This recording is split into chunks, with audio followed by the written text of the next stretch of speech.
पहेली है जिंदगी। मैं जानती हूँ बेटा वो गलती पर है, उसे अपनी गलती का जल्द ही एहसास भी हो जाएगा। कब तक? आखिर कब तक मैं उसकी हठ धर्मी और बदतमीजी को बर्दाश्त करता रहूंगा? तो ऊपर से आंटी का हद तक आमिज रवैया। वो बात करते हुए भूल जाती हैं कि अपने दामाद से बात कर रही हैं। देखो बेटा, बाज़ लोगों की फितरत को बदलना हमारे इख्तियार में नहीं होता है। भाई साहब तो तुम्हारी इज्जत करते हैं, तुम परेशान मत हो। और देखो, गीता को भी सोचने पर मजबूर ना करो ज़्यादा। जैसी वो माँ बनेगी ना, तुम देख लेना उसके ख्यालात में इतनी बड़ी तब्दीली आएगी कि तुम देखते रह जाओगे। आप बहुत अच्छी हैं। इंशाल्लाह सब अच्छा होगा। दो बहन चाय ले, चाय पियो, मैं नमाज पढ़ूँ। ठीक।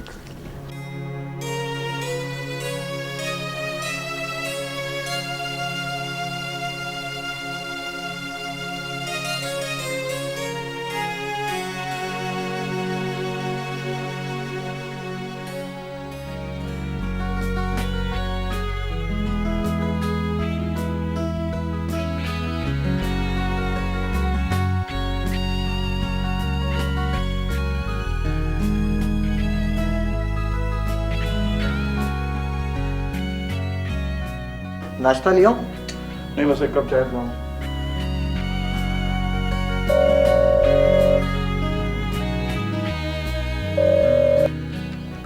हेलो, हाँ फरियाल, कैसे हो तुम लोग? हाँ मैं बिल्कुल ठीक हूँ यहाँ पे। मम्मी कहाँ है? मेरी बात कराओ प्लीज। हेलो विक्की बेटा। हेलो मम्मी, कैसी हैं आप? हाँ बेटा मैं बिल्कुल ठीक हूँ, तुम सुनाओ कैसे हो? हाँ मैं बिल्कुल ठीक हूँ। Thank God. मम्मी मैं बहुत मिस करता हूँ आपको। आई मिस यू बेटा। डोंट वरी, मैं बिल्कुल ठीक हूँ और इंशाल्लाह नेक्स्ट वीक तक पाकिस्तान आ जाऊंगी। फिर आके सारे मसले डिस्कस करूंगी। वैसे ही सुनाओ कि फैक्ट्री में तो सब ठीक ठाक है ना? तुम रेगुलर जा तो रहे हो? नहीं मम्मा, आप बिल्कुल फिक्र नहीं करो, मैं बस अभी फैक्ट्री के लिए ही निकल रहा था। सब कुछ बिल्कुल ठीक चल रहा है। गुड बेटा, लेकिन मेरी एक बात सुनो, अगर कोई भी प्रॉब्लम हो ना तो आलम साहब से डिस्कस किए बगैर कोई फैसला मत करना, ठीक है? अच्छा ठीक है बेटा, खुदा हाफिज एंड टेक केयर। अल्लाह हाफिज मामा। मामा अपना ख्याल रखिएगा।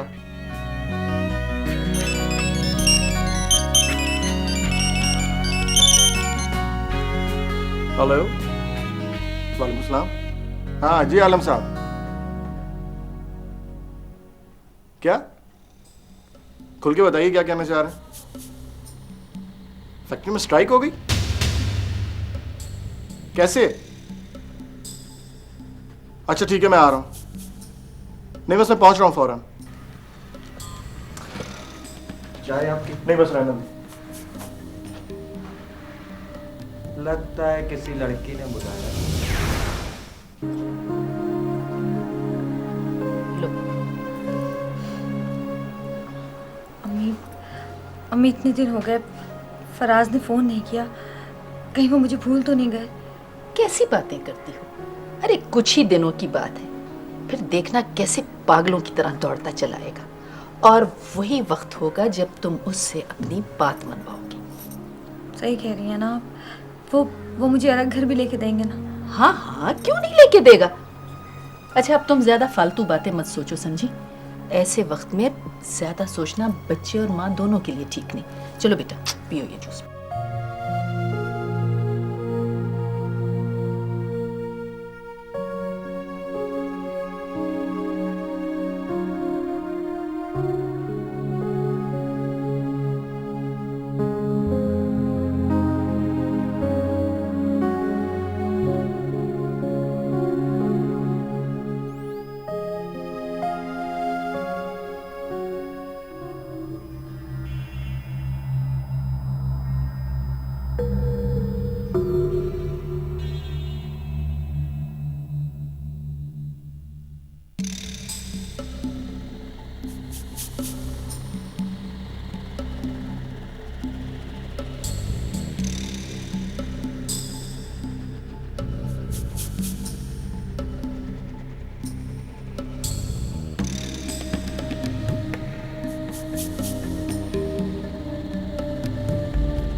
वकील साहब, आप कल आ जाइए। मैं विक्की को आपके साथ भेज दूंगी। हाँ प्लीज़ एग्रीमेंट की फाइल ज़रूर ले आइएगा। जी जी, मैं कल ही एक मीटिंग कॉल करती हूँ यूनियन के अहदेदारान के लिए। तो फिर आप आ रहे हैं ना? थैंक यू वकील साहब। विक्की, तुम्हें पता है तुमने क्या कर दिया? तुम्हें FIR दर्ज कराने से पहले आलम साहब से तो मशवरा ले लेना चाहिए था। तुम जानते हो इस ऑर्डर के लिए मैंने कितनी मेहनत की थी। वर्कर्स ने हड़ताल कर दी है, मशीनें बंद पड़ी हैं। अगर ये कंसाइनमेंट वक्त पे डिलीवर ना हुआ तो सारे ऑर्डर कैंसिल हो जाएंगे और मतलब करोड़ों का नुकसान। मुझे नहीं पता था कि मेरे चेकअप से आते ही तुम मुझे इतना बड़ा शौक दोगे। लेकिन मम्मी, उसका बिहेवियर बहुत खराब था। वो मुझसे बिल्कुल गुंडों वाले अंदाज में बात कर रहा था। अगर आपको मेरी बात का यकीन नहीं है तो आप आलम साहब से पूछ लीजिए। विक्की साहब सही कह रहे हैं मैडम। मुझे तो ऐसा लगता है कि जैसे किसी के बहकावे में आके या किसी सोची समझी साजिश के तहत उसने ये काम किया है। हकीकत जो भी होगी सामने आ जाएगी। वकील साहब आ रहे हैं, तुम उनके साथ जाके FIR वापस ले लो। मगर मम्मी, इस तरह तो मैं जो तुमसे कह रही हूँ वो करो। तुम नहीं जानते विक्की, ये मकाम हासिल करने के लिए मैंने अपनी पूरी ज़िंदगी पर स्याही फेर दी है। बेटा, कभी कभी ज़िंदगी बचाने के लिए कड़वी गोली भी निकलनी पड़ती है। आलम साहब, आप एक काम करें, कल 2 बजे यूनियन के मेंबरान से मीटिंग तय कर लीजिए। देखिए, अब ये फैक्ट्री की बका का मसला है। अगर उनकी कुछ गैर ज़रूरी डिमांड भी पूरी करनी पड़ जाए तो ये सौदा महंगा नहीं है। ओके, आप ठीक कह रही हैं मैडम।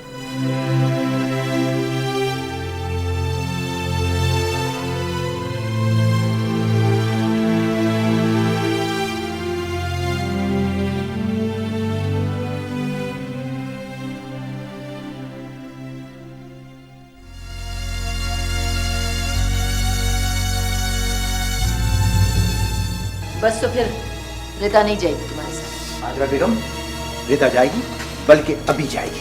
मैं नहीं जाऊंगी जब तक ये अलग घर नहीं मिलेगी। रिदा, आप खामोश रहिए आगा साहब। मैं भी मरी नहीं हूँ और मेरी बेटी मेरे सर पे बोझ नहीं है।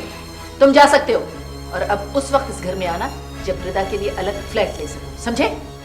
ठीक है, मैं जा रहा हूँ, लेकिन जाने से पहले मैं रिदा से आखिरी मर्तबा पूछूंगा कि वो मेरे साथ चलना चाहती है कि नहीं।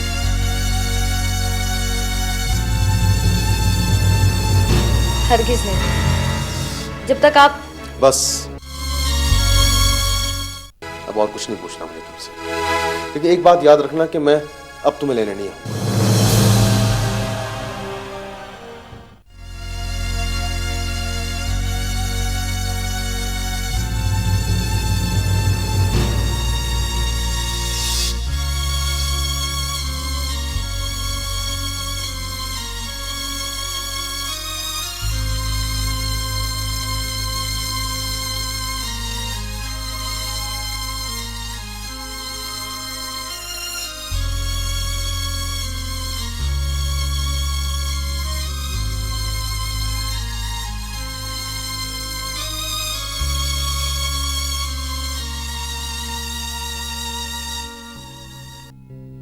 फराज बेटा, हाजरा बेगम के उस दिन के रवैये पर मैं माजरत खा हूँ।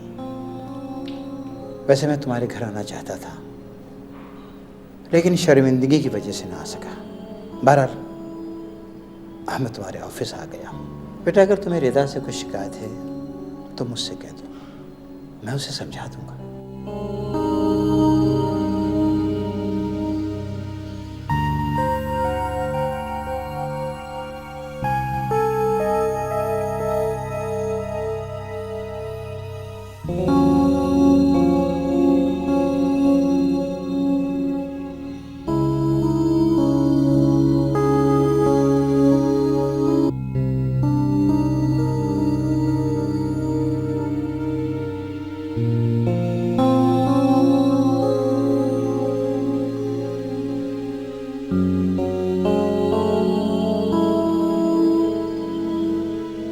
बस तो फिर रिदा नहीं जाएगी। आजरा बेगम, रिदा जाएगी, बल्कि अभी जाएगी। मैं नहीं जाऊंगी जब तक ये अलग घर नहीं मिलेगी। रिदा, आप खामोश रहिए आगा साहब। मैं भी मरी नहीं हूँ और मेरी बेटी मेरे सर पे बोझ नहीं है।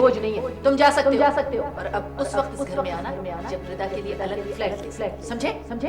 ठीक है, मैं जा रहा हूँ। लेकिन जाने से पहले मैं रिदा से आखिरी मर्तबा पूछूंगा कि वो मेरे साथ चलना चाहती है क्या? हरगिज नहीं। जब तक आप बस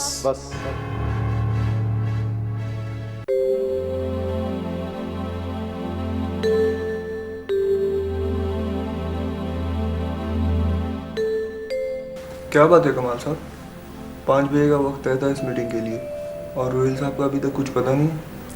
रोहिल साहब वक्त की पाबंदी के बारे में बहुत रेगुलर है। हो सकता है कोई इमरजेंसी हो गई। जस्ट अ मिनट, मैं अभी कंफर्म करता हूँ। अस्सलाम वालेकुम। कैसे हैं? हाँ भाई, कैसे हैं आप लोग? बैठिए प्लीज।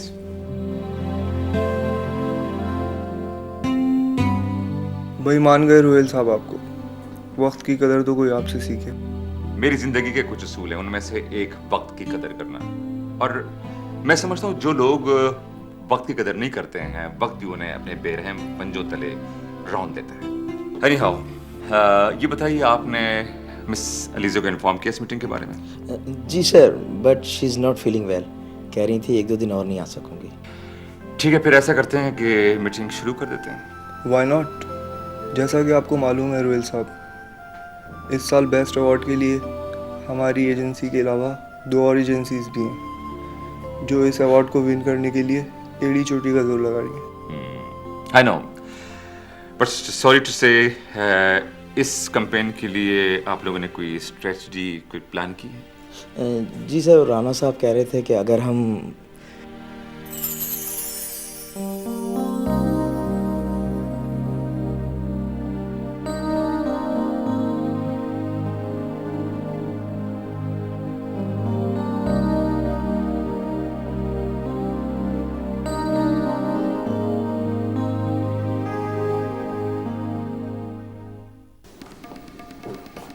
इंसान जाहिर में जो कुछ होता है वो बातिन में नहीं होता बेटा। मेरी बात समझ रही हो ना? लेकिन आगा जानी,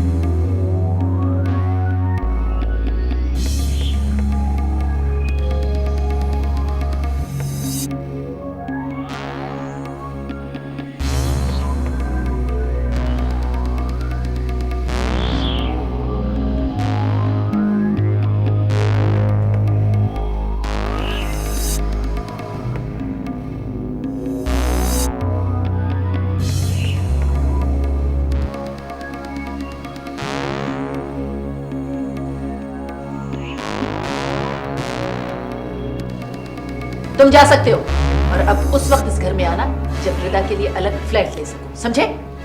ठीक है, मैं जा रहा हूँ। अरे कुछ ही दिनों की बात है, फिर देखना कैसे पागलों की तरह दौड़ता चलाएगा। और वही वक्त होगा जब तुम उससे अपनी बात कल जाने क्या हो बात ये तड़पाए सुबह हो शाम, बढ़ती हैं बेकरारियां बेचैनियां तमाम, एक सांस आए जाए पहेली है जिंदगी।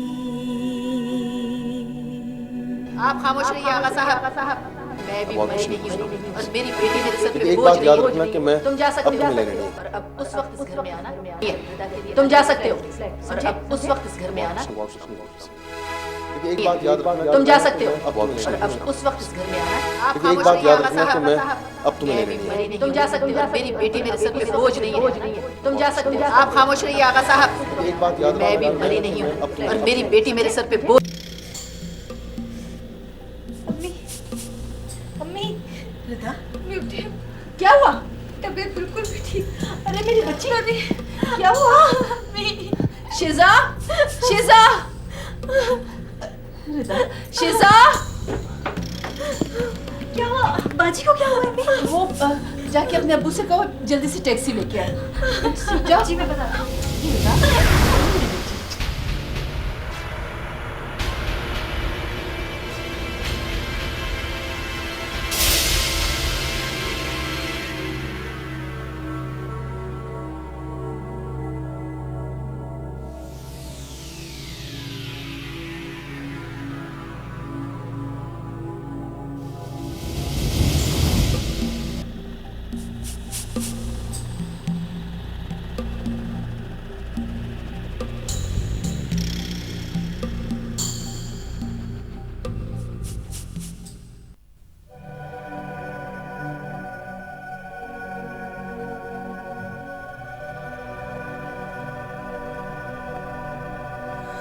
कोई समझ ना पाए पहेली है जिंदगी, ये सबको आजमाए पहेली है जिंदगी,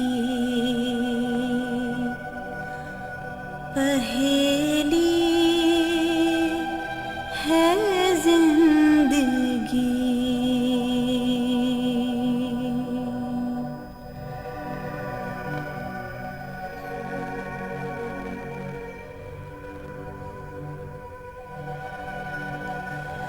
ये जो अना है ठीक है, इतना जरूर है,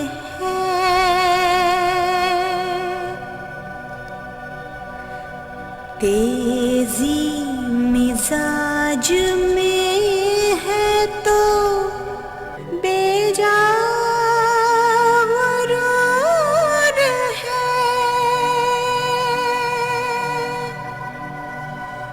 अंदाज़े बताए पहेली है जिंदगी।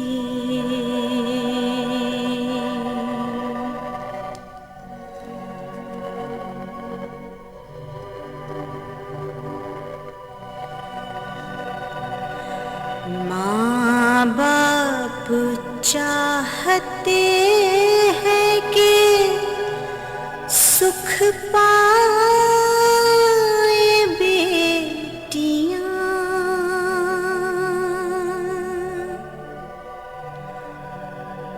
और कुछ ये चाहते हैं कि जल जाए आशियां, ये कश्मकश सताए पहेली है जिंदगी।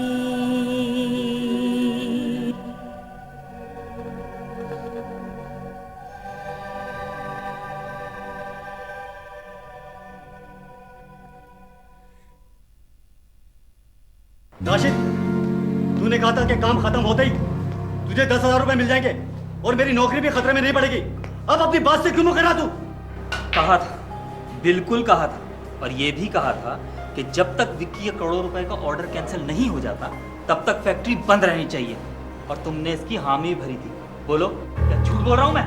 मुझे क्या मालूम था कि बेगम साहब के आते ही मुतालबात मानने के लिए औहदेदारों की मीटिंग शुरू हो जाएगी, इसीलिए मैं यहाँ आ गया हूँ। तू निकल। दिलावर, पुलिस लेकर आया है? गद्दारी, और वो भी राशिद के साथ। मेरी बात तो सुन। अभी तो मैं जा रहा हूँ, लेकिन मैं तुझे छोड़ूंगा नहीं। पुलिस! खबरदार! Your game is over. नजीर बस ले जाओ इसे। चल।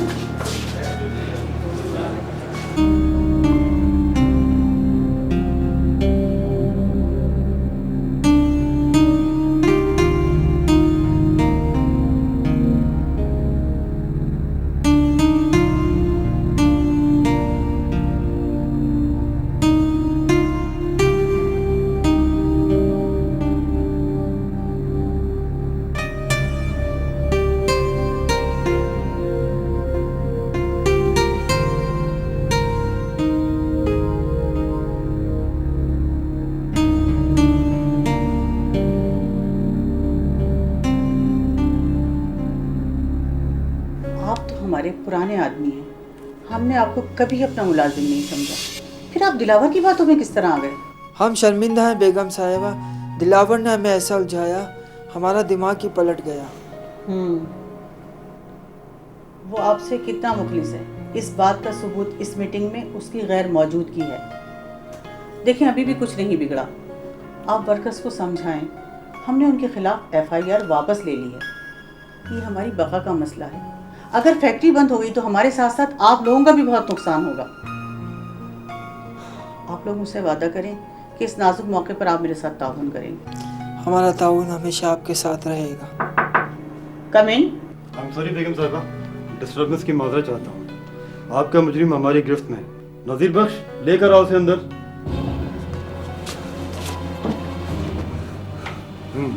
बको, किसके बहकाने में आकर किया तुमने ये सब कुछ? बोलो। वो बेगम साहबा, मुझे माफ़ कर दे बेगम साहबा, वो राशिद के कहने पे मैंने सब कुछ किया है।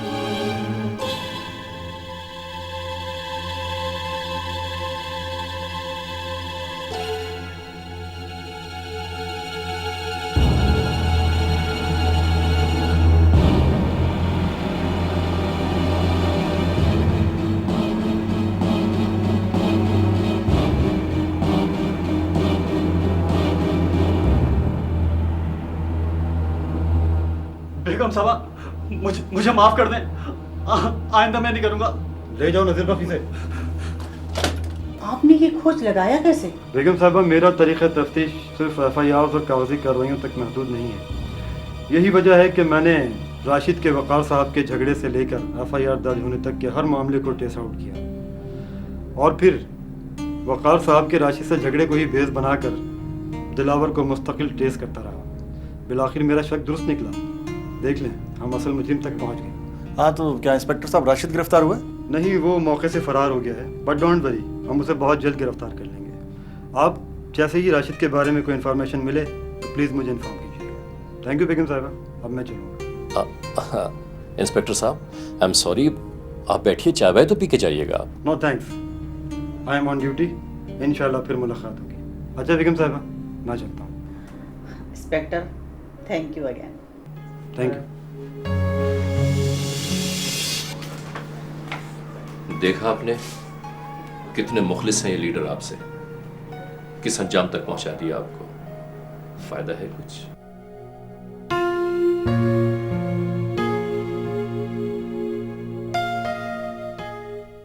मम्मी ये क्या हो गया? मैंने तो सोचा भी नहीं था कि वो मुझे तलाक दे देंगे। ये क्या हो गया मम्मी? ये तो होना ही था बिलाखिर, और हो गया। देख लिया हाजरा बेगम, अपनी हठधर्मी और जिद का अंजाम। अब कलेजे से लगा कर रखो जिंदगी भर अपनी बेटी को। अरे शराफत वाले लोग ऐसे कहाँ मिलते हैं इस दुनिया में, कहाँ मिलते हैं? फराज ने अपना जिगर गोशा और नफीसा बेगम ने अपना पोता हवाले कर दिया आपकी बेटी के। जिंदगी भर कलेजे से लगा के रखिए अपनी बेटी को। बहुत जुल्म किया है अपनी बेटी पर, बहुत जुल्म किया है। ये लीजिए, देखिए।